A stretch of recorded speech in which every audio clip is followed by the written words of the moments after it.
வருகின்ற நாட்கள் உங்களுக்கு நல்லதே நடக்கட்டும். அனைவருக்கும் வணக்கம். நம்ம இன்னைக்கு பார்க்கறது சிம்ம ராசி. சிம்ம ராசி அப்படிங்கிறது அருமையான ராசி, அற்புதமான ராசி. இந்த ராசி அன்பர்களுக்கு வருகின்ற 30 நாட்களும் எப்படி அமைந்திருக்கு, தொழிலில், வியாபாரத்தில், நிதி நிலைமையில என்னென்ன மாற்றங்களை இவங்க சந்திக்க இருக்காங்க, வருகின்ற நாட்கள் இவங்களுக்கு யோகமாக அமைந்திருக்கா, பாதகமாக அமைந்திருக்கா, எந்த ஒரு விஷயத்தில் இவங்க கவனமாக இருக்கணும், எந்தெந்த விஷயத்தெல்லாம் இவங்களுக்கு சாதகமான பலன் கிடைக்கிறதுக்கு அப்படிங்கிறதெல்லாம் விளக்கமாகவே சொல்லியிருக்கோம். நிச்சயமாக இந்த வீடியோ உங்களுக்கு பயனுள்ளதாக தான் இருக்கிறதுனால வீடியோவை கடைசி வரைக்கும் பாருங்கள். நீங்கள் இப்போ தான் ஃபஸ்ட் டைமாக நம்ம சேனலை பார்க்குறதா இருந்தால் நம்ம சேனலை சப்ஸ்கிரைப் பண்ணிவிட்டு கூடவே இருக்கிற பெல் ஐக்கானையும் கிளிக் பண்ணிக்கோங்க. அப்போ தான் நாங்கள் போடுற ஒவ்வொரு வீடியோவுமே உங்களுக்கு நோட்டிஃபிகேஷனாக வரும். நீங்கள் சிம்மராசி அன்பராக இருந்தால் மறக்காமல் நம்மளுடைய சேனலுக்கு ஒரு லைக் கொடுத்துக்கோங்க. உங்களுடைய உறவுகள் வகையிலையோ அல்லது நண்பர்கள் வகையிலையோ யாராவது சிம்மராசி அன்பர்கள் இருக்காங்க அப்படின்னா அவங்களுக்கு இந்த வீடியோவை மறக்காமல் ஷேர் பண்ணிவிடுங்க. சிம்ம ராசியில் நீங்கள் எந்த நட்சத்திரத்தில் பிறந்தீங்க, உங்களுடைய இஷ்ட தெய்வ பெயர் என்ன அப்படிங்கிறத மறக்காமல் எங்களுடைய கமெண்ட் பாக்ஸில் தெரிவிங்க. உங்களுக்கு ஜோதிட ரீதியாக ஏதாவது சந்தேகம் இருக்குது அல்லது ஜோதிடர்கிட்ட ஏதாவது ஆலோசனை வேணும் அப்படின்னா டிஸ்கிரிப்ஷனில் நம்பர் கொடுத்துருக்கேன். அந்த நம்பருக்கு கான்டாக்ட் பண்ணி முன்பதிவு செய்துக்கோங்க. இந்த சிம்மராசி அன்பர்கள் உங்களுடைய வாழ்க்கையில் நீங்கள் பெருசாக ஏதாவது சாதிக்கணும் அப்படின்னு எண்ணம் உடையவங்களாக இருப்பீங்க. அதற்காக கொஞ்சம் போராடுவீங்க. அதற்கெல்லாம் சின்ன சின்ன பரிகாரங்கள் நாங்கள் சொல்லியிருக்கோம். அதை நீங்கள் தொடர்ந்து செஞ்சிங்கன்னா நல்ல ஒரு மாற்றம் வரும். சரி, இந்த சிம்மராசி அன்பர்கள் வருகின்ற நாட்களில் என்னென்ன மாற்றங்களை அவங்க சந்திக்க இருக்காங்க, இந்த விசுவாச வருடத்தில் இந்த சித்திரை மாதத்திலேருந்து உங்களுடைய கிரக அமைப்பு எப்படி அமைந்திருக்கு அப்படிங்கிறதெல்லாம் தொடர்ந்து பார்க்கலாம் வாங்க. இந்த ஆண்டில் இந்த சித்திரை மாதத்திலிருந்து உங்களுடைய கிரக நிலையை ஆராய்ந்து பார்க்கும்போது உங்களுடைய ராசிநாதன் சூரியன் உச்சம் பெற்று சஞ்சரிக்கிறார். ஆயினும் அஷ்டமஸ்தானம் வலு பெற்று இருக்குது. மேலும் கண்டகச்சனியின் ஆதிக்கம் உள்ளதுனால எதையுமே திட்டமிட்டு செயல்படலாம் அப்படின்னு நினைப்பீங்க. ஆனால் அதில் கூட சின்ன சின்ன தடைகள், பிரச்சனைகள் வரக்கூடிய சூழ்நிலை இருக்குது. திட்டமிட்ட காரியத்தை கூட கரெக்டான டைமில் செய்து முடிக்க முடியாத ஒரு சூழ்நிலை பெரும்பாலும் இந்த சிம்மராசி அன்பர்களுக்கு அமைந்துடும்.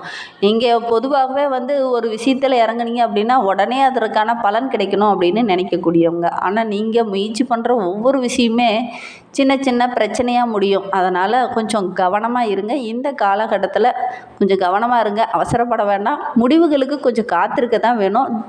அவசரப்பட்டீங்க அப்படின்னா கொஞ்சம் பிரச்சனைகளை சந்திக்க வேண்டிய ஒரு சூழ்நிலை இருக்குது. திடீர்னு ஒரு சிலருக்கெல்லாம் மனக்குழப்பம் ஏற்படும். நம்ம இவ்வளோ முயற்சி பண்ணுறோம், ஏன் இது நமக்கு சாதகமாக அமைய மாட்டேங்குது அப்படிங்கிற மாதிரி பல காரியங்கள் பாதியிலேயே நிற்கக்கூடிய ஒரு சூழ்நிலை இருக்குது. சொந்தங்களும் சொத்துக்களாலும் சின்ன சின்ன பிரச்சனைகள் இந்த காலகட்டத்தில் அதிகரிக்கும். தொழிலில் கூட புதிய ஒப்பந்தங்கள் கையெழுத்தாகும் அப்படின்னு நீங்கள் நினச்சிட்டு இருந்திருப்பீங்க. அதெல்லாம் கை நழுவி போகக்கூடிய சூழ்நிலையில் இருக்குது. கொஞ்சம் கவனமாக இருங்க.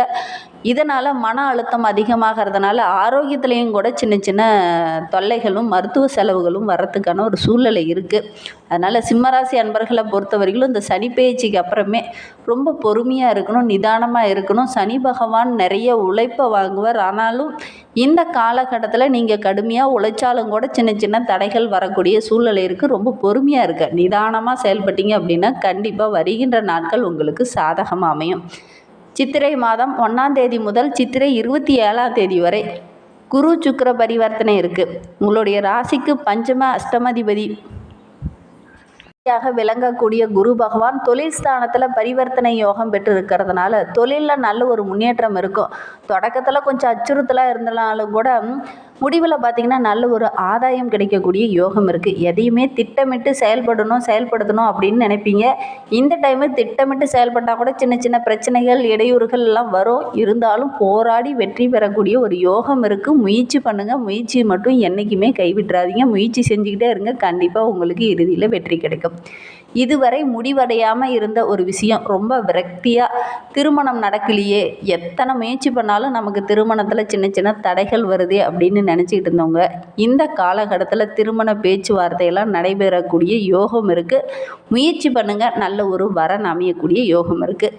பொது வாழ்வில் இருக்கிறவங்க மேலிடத்துலேருந்து நல்ல ஒரு ஆதரவு, முக்கிய பொறுப்பெல்லாம் இந்த காலகட்டத்தில் கிடைக்கும் அப்படின்னே சொல்லலாம். சித்திரை 13ஆம் தேதி கும்ப ராசியில் ராகுவும் சிம்ம ராசியில் கேதுவும் சஞ்சரிக்க போகிறாங்க. ஜென்ம கேது ஆதிக்கம் நடைபெறதுனால இந்த நேரம் ஞான நிலை உங்களை தேடி வரும். அஞ்ஞானம் உங்களை விட்டு விலக போகுது அப்படின்னே சொல்லலாம். ஏன்னா இதுனா வரையிலும் பார்த்தீங்கன்னா உங்களுடைய வாழ்க்கை இப்படி தான் வாழணும் அப்படின்னு வாழ வேண்டும் அப்படின்னு நீங்கள் கற்றுக்கிட்டு இருந்திருப்பீங்க. சப்தமஸ்தானத்தில் ராகு சஞ்சரிப்பதனால வாழ்க்கை துணையோடு அடிக்கடி பிரச்சனை வரக்கூடிய ஒரு சூழ்நிலை இருக்குது. அதனால் கொஞ்சம் கவனமாக இருங்க, நிதானமாக இருங்க. இந்த காலகட்டத்தில் அவசரப்பட வேண்டாம். பொறுமையாக இருந்தீங்க அப்படின்னா கண்டிப்பாக நல்ல ஒரு மாற்றம் வரும். எதையுமே இந்த காலகட்டத்தில் கொஞ்சம் விட்டு கொடுத்து அனுசரித்து செல்வது உங்களுக்கு நல்லது. பாக பிரிவினை இருக்குது அப்படின்னா கொஞ்சம் இழுபறியாக இருந்தாலும் கூட திடீர்னு உடன்பிறப்புகளுடைய மனமாற்றத்தால் நல்ல ஒரு முடிவு எட்டும். சுப செலவுகளும் கொஞ்சம் அதிகரிக்கும். சர்ப்ப கிரகங்களை வழிபடுறது நல்ல சந்தர்ப்பம் இது அப்படின்னே சொல்லலாம். இந்த காலகட்டத்தில் சர்ப்ப கிரகங்களை வழிபட்டுடுவாங்க. நல்ல ஒரு மாற்றம் இந்த சிம்மராசி அன்பர்களுக்கு கிடைக்கும். முடிந்தால் இதை வாரம் தவறாமல் செய்கிறது நல்லது. சித்திரை மாதம் 17ஆம் தேதி மேசராசிக்கு வரும் புதன் வர இருக்கிறார். அங்குள்ள சூரியனோடு இணைந்து புத ஆதித்ய யோகத்தை உருவாக்குறாங்க. உங்களுடைய ராசிக்கு தன லாபாதிபதி புதன் பாக்கியஸ்தானத்தில் சஞ்சரிப்பும் நேரம் ரொம்ப நல்ல நேரம் அப்படின்னே சொல்லலாம். பணப்புழக்கம் சிறப்பாக இருக்கும். பணிபுரிகிற இடத்துல கூட நல்ல ஒரு பாராட்டு புகழ் இதெல்லாம் கிடைக்கக்கூடிய யோகம் இருக்குது. மனம் மட்டும் பார்த்திங்கன்னா ஒரு சில குழப்பம் மனக்கலக்கம் இதெல்லாம் ஏற்படக்கூடிய சூழ்நிலை இருக்குது. கொஞ்சம் கவனமாக இருங்க. இந்த காலகட்டத்தில் இதெல்லாம் வரும். ஒரு விதமான பதட்டம். எப்பவுமே நீங்கள் தைரியமான நபர்கள் தான். ஆனால் இந்த காலகட்டத்தில் கொஞ்சம் குழப்பம் வர்ற மாதிரி இருக்கும். கொஞ்சம் கவனமாக இருங்க. மனதில் கூட தினமுமே ஒரு சின்ன சின்ன பயம், ஒரு விதமான குழப்பம் இதெல்லாம் வரக்கூடிய சூழ்நிலை இருக்குது. கொஞ்சம் கவனமாக இருங்க. இந்த மாதிரி சின்ன சின்ன பிரச்சனைகள், மனக்குழப்பம் இதெல்லாம் வரக்கூடிய காலகட்டமாக இந்த சிம்மராசி என்பவர்களுக்கு வருகின்ற நாட்கள் அமைந்திருக்கு. நம்ம கரெக்டாக தான் முடிவு எடுக்கிறோமா அப்படிங்கிற மாதிரி ஒரு குழப்பம் ஏற்படும். சித்திரை மாதம் 28ஆம் தேதி மிதுன ராசிக்கு குரு வர இருக்கிறார். அங்குள்ள லாபாதிபதியோடு குருவும் இணைவதனால குருவோடைய பார்வை பலத்தால் மிகுந்த நன்மை நம்மளுடைய சிம்மராசி என்பவர்களுக்கு கிடைக்க போகுது.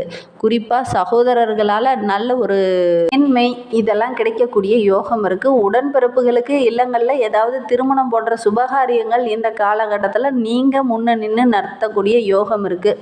உத்தியோகத்தில் இருக்கிறவங்க உங்களுடைய திறமைக்கு நல்ல ஒரு அங்கீகாரம் கிடைக்கும். வீடு கட்டி குடியேறக்கூடிய யோகம் இருக்குது. நீண்ட நாளாக நாங்கள் வாடகை வீட்லேயே இருக்கோம், சொந்த வீடு கட்டலாம் அப்படின்னு முயற்சி பண்ணுறவங்க கண்டிப்பாக முயற்சி பண்ணுங்கள். வீடு கட்டக்கூடிய யோகம் இருக்குது. அதே மாதிரி பொது வாழ்வில் இருக்கிறவங்களுக்கு உங்களுடைய எதிர்பார்ப்புகள் எண்ணங்கள் எல்லாமே இந்த காலகட்டத்தில் நிறைவேறும் அப்படின்னே சொல்லலாம். வியாபாரம் செஞ்சிட்டு இருக்கவங்களுக்கு நல்ல ஒரு வியாபாரத்தில் தொழிலில் சின்ன சின்ன குறுக்கீடுகள் இருந்தாலும் அவ்வப்போது ஒரு தைரியமாக செயல்பட்டு அந்த குறுக்கீடுகள்லாம் ஓரளவுக்கு சரி செஞ்சிருவீங்க. உத்தியோகத்தில் இருக்கிறவங்க மேல் அதிகாரிகிட்ட பேசும்போது கொஞ்சம் கவனமாக பேசுங்க. இல்லை அப்படின்னா மேல் அதிகாரியோட கெடிபிடி கொஞ்சம் அதிகமாகும். கலைத்துறையை சார்ந்த நண்பர்களுக்கு அதிக முயற்சி இருந்தது அப்படின்னா நிறைய வாய்ப்புகள் கிடைக்கும். இந்த காலகட்டத்தில் முயற்சியை அதிகமாக்குங்க. கண்டிப்பாக நல்ல ஒரு வாய்ப்பு கிடைக்கக்கூடிய யோகம் இருக்குது. மாணவர்களை பொறுத்தவரையிலும் கல்வியில் கொஞ்சம் கூடுதலாக கவனம் செலுத்தி படித்துக்கிட்டு வாங்க. இல்லை அப்படின்னா மறதி போன்ற பிரச்சனைகள் வரக்கூடிய சூழ்நிலை இருக்குது. அதனால் கொஞ்சம் கூடுதலாக கவனம் செலுத்தி படிங்க. இல்லை அப்படின்னா மறந்து போகக்கூடிய ஒரு சூழ்நிலையில் இருக்குது. கவனமாக இருக்கிறது நல்லது. உங்களுடைய ஆசிரியருடைய ஆலோசனையும் உங்களுடைய பெற்றோருடைய ஆலோசனையும் ரொம்ப பக்கபலமாக உங்களுக்கு இருக்கும். பெண்களை பொறுத்த வரைக்கும் இந்த காலகட்டத்தில் குடும்ப சுமை கொஞ்சம் அதிகமாக இருக்கும். கொடுக்கல் வாங்கல் விஷயத்தில் கொஞ்சம் கவனமாக இருங்க. ஒரு சிலர்கிட்டலாம் பணம் கொடுத்துருப்பீங்க. இந்த காலகட்டத்தில் போய் வசூல் பண்ணலாம் அப்படின்னு நினைப்பீங்க. ஆனால் அதெல்லாம் கொடுக்காம சின்ன சின்ன தடைகளையும் பிரச்சனைகளையும் உண்டு பண்ணுவாங்க. கணவன் மனைவிக்கிடையே பேசும்போது கூட கொஞ்சம் விட்டு கொடுத்து அனுசரித்து பேசுகிறது நல்லது. இல்லை அப்படின்னா சின்ன சின்ன வாக்குவாதங்கள் வரக்கூடிய சூழ்நிலை இருக்குது. வருகின்ற நாட்களில் உங்களுக்கு அதிர்ஷ்டமான நாட்கள் அப்படின்னு பார்த்தீங்கன்னா ஏப்ரல் 16, 17, 18, 27, 28 மேலே பார்த்தீங்கன்னா 2, 3, 8, 9, 10 ஆகிய நாட்கள்லாம் உங்களுக்கு அதிர்ஷ்டமான நாட்களாக அமைந்திருக்கு. மேலும் இந்த மாதிரி பயனுள்ள தகவலை நீங்கள் தொடர்ந்து கேட்கணும் அப்படின்னு நினச்சிங்கன்னா நம்ம சேனலை சப்ஸ்கிரைப் பண்ணிவிட்டு கூடவே இருக்கிற பெல் ஐக்கானையும் கிளிக் பண்ணிக்கோங்க. அப்போ தான் நாங்கள் போடுற ஒவ்வொரு வீடியோவுமே உங்களுக்கு நோட்டிஃபிகேஷனாக வரும். சிம்ம ராசியில் மகம் நட்சத்திரத்தில் பிறந்தவங்களுக்கு இந்த சித்திரை மாதம் கோச்சார ரீதியாக பார்க்கும்போது குடும்பஸ்தானத்தில் கேது, அஷ்டமஸ்தானத்தில் ராகு, சூரியன், சுக்கிரன் இந்த மாதிரி கிரக நிலை இருக்கிறதுனால பொருளாதார நிலை ஓரளவுக்கு சிறப்பாக இருக்குது அப்படின்னே சொல்லலாம். குடும்பத்தில் ஒரு சில பிரச்சனைகள் வந்தாலும் அதை எதிர்கொள்கிற அளவுக்கு வருகின்ற நாட்கள் ரொம்ப சிறப்பாக இருக்குது.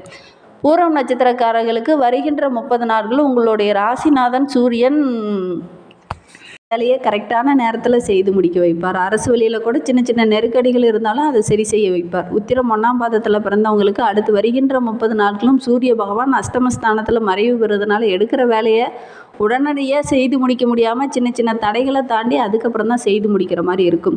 இன்னுமே உங்களுடைய வாழ்க்கை சிறப்பாக அமையணும் அப்படின்னா மருதமலை முருகனை வழிபட்டுடுவாங்க. உங்களுடைய வாழ்க்கையில் உள்ள பிரச்சனைகளும் கஷ்டங்களும் படிப்படியாக குறையும். நம்பிக்கையோடு இந்த ஒரு விஷயத்தை மட்டும் செஞ்சுடுவாங்க. இந்த மாதிரி பயனுள்ள தகவலை நீங்கள் தொடர்ந்து கேட்கணும் அப்படின்னு நினச்சிங்கன்னா நம்ம சேனலை சப்ஸ்கிரைப் பண்ணிவிட்டு கூடவே இருக்கிற பெல் ஐக்கானையும் கிளிக் பண்ணிக்கோங்க. தேங்க்யூ.